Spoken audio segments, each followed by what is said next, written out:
My presidency was quite unique in the sense that I took over as RCA president just ahead of the pandemic. When I was a student at Iowa State University, there was an event at what at one time called the Midwest Food Processors Convention. And up until that time, I really had never heard about the RCA. It was the first time that I had really understood that there was this group of people. It kind of felt very fitting for how I was at that time.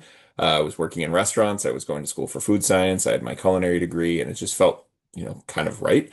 So for me, that just seemed a bit more serendipitous, which is why I also hung with it as a student member and then got much more committed to the organization after I graduated. For those who remember this, I very much remember this. This was RCA Powered Up. Virtual conferences and virtual meetings were not yet really in the swing of things, doing something that really no one had done before. And I really do think we were the first virtual conference I can remember in the food industry, and having these quality um, speakers and attendees joining us virtually was just wonderful.